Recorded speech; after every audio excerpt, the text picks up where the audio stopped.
Magandang araw, General Casimero. Nakatanggap na ng milyong-milyong guaranteed purse para sa inaasang bakbakan laban kay Naoya Inoue. Muling naging maingay ang mundo ng Philippine boxing matapos lumabas ang balitang natanggap na ng 3 division world champion na si General Cuadralas Casimero ang kalahati ng kanyang guaranteed purse matapos pumirma ng panibagong kontrata sa ilalim ng Kameda Promotions. Ayon sa mga mapagkakatiwalaang source, hindi bababa ng $2 million. Tinatayang higit 116 million pesos ang guaranteed purse ng Pinoy boxer. Isang malaking halaga na sumusunod sa kalakaran ng malalaking fight purse sa Japan. Tulad na lamang ng naiulat na $5 million purse ni Junto Nakatani. Ayon sa mga ulat, paunang bayad pa lamang ito kay Casimero at maaari pang lumaki kapag formal nang maikasa ang kanyang pakikipagtuos sa hapon na si Naoya the Monster Inoue. Mga highlights ng balita, milyong-milyong paunang bayad. Natanggap na ni Casimero ang kalahati ng kanyang $2 million guaranteed purse mula sa Kameda Promotions. Target na petsa. Patuloy ang negosasyon para sa posibleng pagharap nila ni Inoue bago matapos ang taon. Sakripisyo sa timbang. Pumayag si Casimero na bumalik muli sa Super Bantamweight Division upang mapagbigyan ang hiling ng kampo ni Inoue. Handa nang umakyat sa ring laban sa The Monster. Matagal nang inaabangan ng mga boxing fans sa buong mundo, lalo na sa Pilipinas at Hapon, ang bakbakang Casimero versus Inoue. Bagamat wala pang opisyal na anunsyo mula sa kampo ni Ohashi, promoter ni Inoue, malakas ang kumpiyansa ng marami na si Casimero ang napupusuan para sa susunod na malaking laban ng Hapon.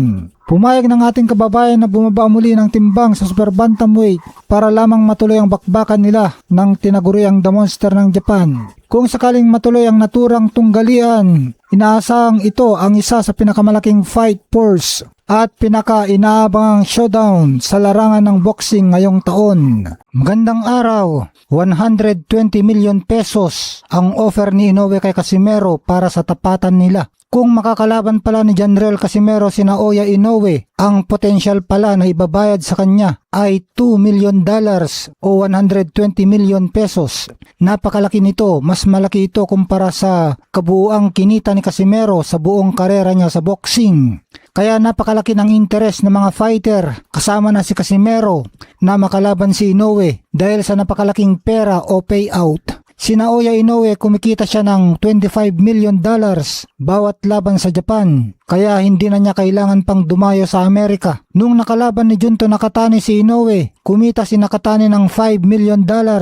Kaya ang tansya, kung si Casimero ang napalaban kay Inoue, ay kikita si Casimero ng 120 million pesos. Dahil dito kaya tuloy-tuloy lang ang paghahamon ni Casimero kay Inoue at malaking tulong din ang The Ring Magazine na pag-aari ni Turki Al-Sheikh dahil sa palagiang pagpopos nila tungkol kay Casimero. Kaya siguradong laging napapansin ito ng kampo ni Naoya Inoue. Magandang araw! Panibagong teaser mula kay Cuadralas nagpainit sa boxing fans. Muling naging maingay ang mundo ng Philippine at international boxing matapos mag-post ang dating multi-division world champion na si General Cuadralas Casimero sa kanyang official na Facebook account. Sa kanyang pinakabagong post, ibinahagi ni Casimero ang isang larawan kung saan makikitang magkaharap sila ng kampiyon na si Naoya the Monster Inoue kasama ang prestiyosong WBO World Super Bantamweight belt.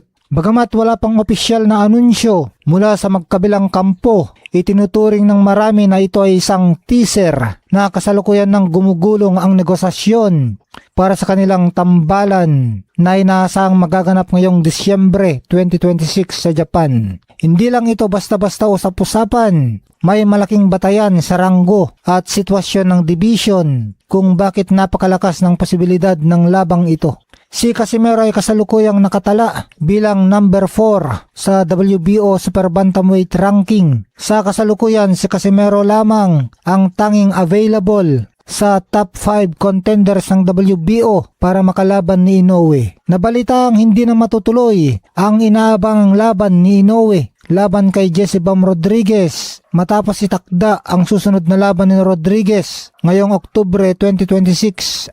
Dahil dito, no choice na ang Japanese superstar kundi harapin si Cuadralas. Hindi rin basta magpopost si Casimero kung walang patagong negosasyong nagaganap. Ayon sa promoter na Casimero na si Koki Kameda, formal na niyang inilalapit ang mega fight na ito sa makapangyarihang Saudi boxing figure na si His Excellency Turki Al-Sheikh. Matagal nang nakikita ang interes ni Al-Sheikh sa tambalang Casimero at Inoue. Palagi nitong ibinabahagi ang tungkol sa dalawang boxer sa sikat na Daring Magazine na kanyang pagmamayari. Malinaw kay Al-Sheikh ang matinding demand ng mga tagahanga dahil umaabot sa libo-libong engagement at reaksyon ang natatanggap sa tuwing napapag-usapan si Casimero.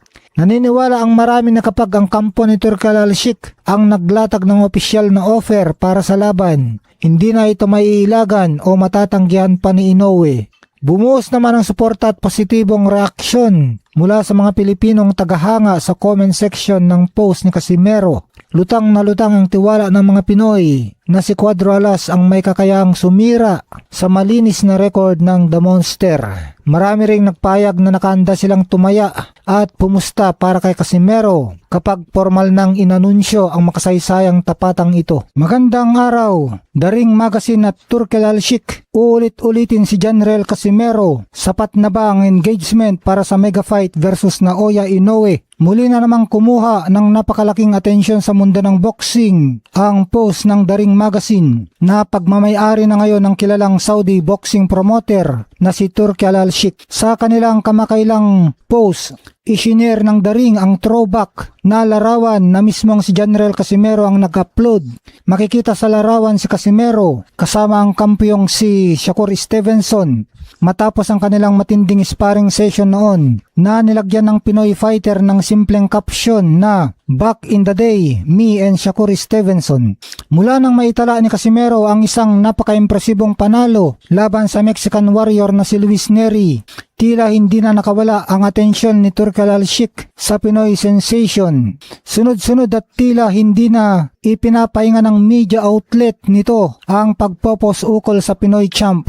Ayon sa mga eksperto at taga-subaybay ng palakasan, tila itines na ni Al-Sheikh ang market value at tunay na hatak ni Casimero sa publiko. Ito ang magiging batayan kung maglalabas ba siya ng napakalaking pondo at puhunan upang paglabanin na ang dalawa na pinakamahusay na boksingero sa lower weight division na sina General Casimero at Naoya Inoue. At hindi naman nabigo ang promoter sa resulta. Kitang-kita ang kakaibang lakas ng hatak ni Casimero sa mga tagahanga. Bawat post sa kanya ng Daring ay kumakalap ng napakataas na komento at shares.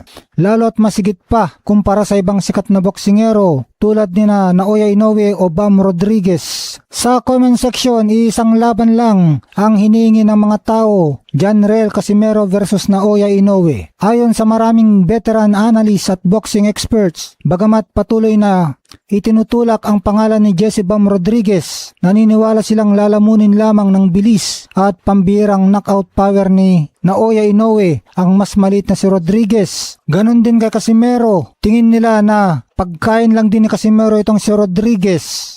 Kaya dapat ay si Casimero at Inoue ang magharap dahil inaasahang magiging lubhang dikit, peligroso at tapatan ng pantay na tsansa na siguradong makakahatak ng milyong-milyong manonood sa buong mundo ang labanan ni Casimero at Inoue. Dagdag pa sa init ng usapin, muling naitampok ang naging payag ni Shakur Stevenson ukol sa naudlot na laban ni Inoue at Casimero noong taong 2021. Ayon kay Stevenson, ang pangunahing dahilan kung bakit hindi natuloy ang laban at hindi man lang lumipad si Inoue patungong Estados Unidos noon ay dahil sa takot ito kay Casimero. Sa pananaw ng Amerikanong kampiyon, alam ni Inoue sa kanyang sarili na malaki ang posibilidad na matalo lamang siya ni Casimero sa mga panahong yun, kaya mas pinili nitong umiwas. Sa patuloy na pag-ingay ng pangalan ni Casimero sa tulong ng Daring Magazine at sa bukas na interes ng mga promoter tulad ni Turki Al-Sheikh, mas lalong nagiging malapit sa katotohanan ang pangarap ng mga fans na makitang magtuos sa wakas sina Casimero at Inoue sa loob ng lona. Mawawalan na nga ba ng dahilan si Inoue para iwasan pa si Casimero ngayong ang mismong publiko at ang malalaking pera sa Saudi Arabia ang humihingi na ng laban. Magandang araw, pag-usapan natin, Turki Al-Sheikh, niluluto na ba ang mega fight ni Casimero at Inoue, ang pinakamalaking laban sa lower weight division? Mukhang inihanda na ni His Excellency Turki Al-Sheikh ang mundo ng boxing para sa isa sa pinakabangang tapatan sa kasaysayan ng lower weight division, Janrel Cuadro Alas Casimero versus Naoya the Monster Inoue. Napapansin ng mga taga-subaybay ng boxing na nagiging madalas ang mga post ng The Ring Magazine na pagmamayari na ngayon ni Al-Sheikh patungkol kina Casimero at Inoue. Lalo pang umaayon ang pagkakataon para sa Filipino champion matapos maiulat na hindi na matutuloy ang pinaplanong mega hit sa pagitan ni Inoue at Bam Rodriguez sa Pebrero 2027. Kasunod ng pagkakaroon ni Rodriguez ng nakatakdang laban sa huling bahagi ng taon. Si Casimero ang nangungunang pambato sa mga natitirang contender sa Super Bantamweight Division. Si Casimero ang may pinakamalakas na hatak sa publiko. Sa katunayan, kapansin-pansin, mas matataas ang engagement at reaksyon sa mga social media posts ng The Ring Magazine tuwing tampok si Casimero kumpara sa ibang boksingero, kabilang na si Inoue. Bukod sa popularidad, may solidong resibo si Casimero sa loob ng ring. Ang kanyang dominasyon kay Luis Nery. Si Luis Nery ang kauna-unang boksingero na nakapagpabagsak kay Inoue. Subalit na makatapat ni Casimero si Nery, itinuring ito ang isang masterclass na pagwasak. Mas mabilis at brutal na tapos ni Casimero kay Nery kaysa kay Inoue. Tinapos ni Casimero si Nery sa round 4 pa lamang habang pinabagsak ito ng 6 na beses. Mas mabilis ito kumpara sa round 6 stoppage ni Inoue kung saan 2 beses lamang niya na ipabagsak si Nery.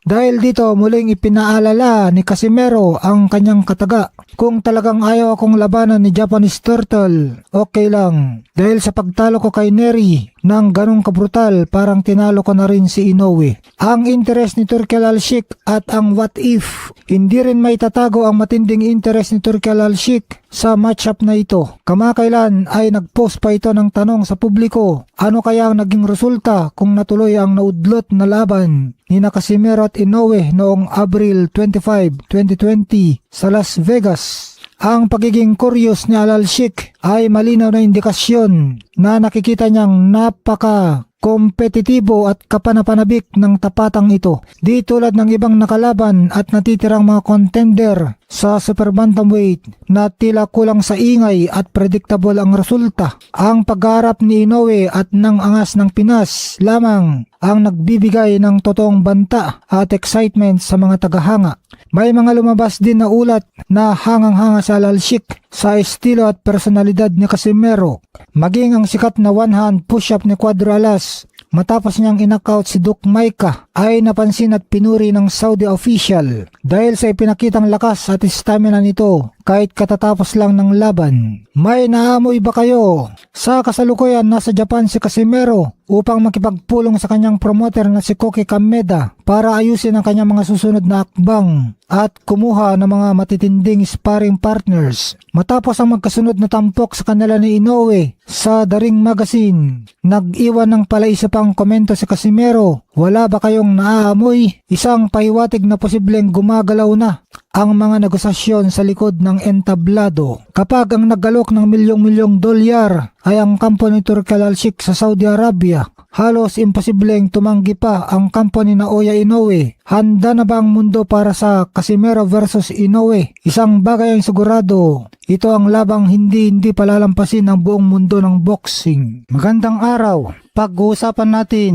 Bam Rodriguez umatras kontra Naoya Inoue at Turki Al-Sheikh. Si Janrel Casimero ipinalit para labanan ang Monster. Maingay at pumapatok muli ang pangalan ng dating 3 division na kampiyon na si Janrel Cuadro Alas Casimero sa mundo ng boxing. Matapos mag-re-upload ang sikat at prestiyosong The Ring Magazine na mga nakalipas niyang highlights, inilabas ng nasabing publication ang video ng dominasyong ipinakita ni Casimero laban kay Duke Maika, kung saan pinatumba niya ito sa pamamagitan ng 3rd round TKO upang magtagumpay na idepensa ang kanyang WBO Bantamweight World Title noong panahon ng pandemya. Ipinaalala rin sa nasabing post na si Naoya the Monster Inoue sana ang original niyang makakatapat noon. Ngunit dahil sa pagka-stranded ng Japanese fighter, dulot ng mga travel restriction, kaya kay Duke Maika na ibuhos ng Pinoy pugilis ang kanyang bagsik. Samantala, General Casimero dinomina ang social media, hindi lang sa loob ng ring na nalasa si Casimero, kundi maging sa mga reaksyon ng mga tagahanga. Dinagsa ng libo-libong suporta ang post ng The Ring Magazine na pumalo agad sa mahigit na 5,500 na likes, 543 comments at 235 shares sa loob lamang ng isang oras. Di hamak na mas mataas ito kumpara sa engagement na mga pinopost nilang heavyweight fighters at iba pang sikat na international na boksingero. Sa katunayan, nang mag-post ang The Ring Magazine tungkol sa pagbabalik training ni Inoue, hindi man lang ito umabot sa 1,000 likes sa parehong durasyon. Naging usap-usapan din muli ang iconic na one-hand push-up celebration ni Casimero matapos patumbayin si Maika. Nag-iwan ito ng malaking tanong sa mga fans. Ano kaya ang magiging selebrasyon ng Pinoy pag uwi niya ng panalo, sakaling matuloy at magwagi siya laban kay Inoue? Samantala, ang mismong si Casimero ay nag-iwan ng pahiwatig na sa nasabing pagbida sa kanya ng magazine sa pamamagitan ng kanyang signature na hirit. Wala daw ba kayong naaamoy? Ang payag na ito ay lalong nagpainit sa mga espekulasyon na may malaking negosasyon ng nagaganap. Sinasabing ang sunod-sunod na tampok kay Casimero sa mga sikat na media outlet ay isang uri ng market test mula sa kampo ni Turki Al-Sheikh upang sukatin ang tunay na hatak at interes ng publiko bago ilatag ang $1,000,000 na pondo para sa mega fight sa Saudi Arabia ni na General Casimero at Naoya Inoue. Samantala, umatras si Bam Rodriguez, daan para kay Casimero lumuwag. Lalo pang tumaas ang tsansa na matuloy ang Casimero versus Inoue matchup dahil sa mga pinakabagong kaganapan sa division. Ayon sa mga uling ulat, tila hindi na matutuloy ang pinaplanong sabong sa pagitan ni na Inoue at Jesse Bam Rodriguez para sa Pebrero dahil nakatakdang lumaban si Rodriguez sa uling bahagi ng taon, Oktubre o Nobyembre, dahil nabakante ang slot para sa sunod na mga katapat ng Hapon. At napatunayan na ng kampo ni Al-Sheikh ang napakalakas na suporta at ingay ng kanyang likhain ni Casimero sa mga fans. Wala nang iba pang mas maganda at mas kapanapanabik na itapat kay Inoue kundi ang Pinoy Quadro Alas. Nakaanda na umano si Turki Al-Sheikh na pundahan ang napakaaktibo at explosive na bakbakang ito na matagal nang inaasam ng buong mundo ng boxing. Magandang araw.